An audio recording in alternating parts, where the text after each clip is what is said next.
তো হলো বন্ধুরা, দেখতে পাচ্ছ এটা হচ্ছে কি 125 পালসার। তো BS6 125। তো এটার কি প্রবলেম হয়েছিল? তো প্রবলেম একটা কি হয়েছিল, অ্যাক্সিডেন্ট হয়েছিল। তো গাড়িটা অ্যাক্সিডেন্ট হয়ে এই যেই ব্রেকের হোল্ডারটা আছে, এই হোল্ডারটা ভেঙে গেছে। তো এই হোল্ডারটা ভেঙে যাওয়ার পরে আমি এটা নতুন লাগাইলাম এনে। তো এটা হচ্ছে কি ব্রেক হোল্ডার, আর এদিকে দেখতে পাচ্ছ এটা হচ্ছে কি ব্রেক লিভার। ব্রেক লিভারটা নতুন। তো এটা পুরোনো ব্রেক লিভারটা দেখো, এটা হচ্ছে কি পুরোনো ব্রেক লিভার, পুরা ব্যাট হয়ে গেছে। তো আর এদিকে দেখতে পাচ্ছ এটা হচ্ছে কি ফুটরেসের কিলি। তো ফুটরেস কিলিটাও খারাপ হয়ে গেছিলো, ভেঙে গেছিলো। তো তার লাগে কী করলাম, আমি নতুন ফুটরেস কিলি এনে লাগালাম। তো কোনটার কত দাম আমি তোমার সব কিছু করে দিতেছি। এটা যেটা আছে এটা হচ্ছে গিয়ে ব্রেকের হোল্ডার।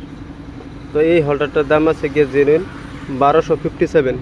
তো এটা আমি এখন লাগালাম, এটার মধ্যে নতুন।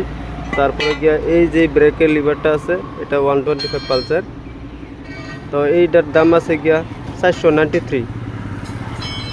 ঠিক আছে, 493 দাম আছে এটার।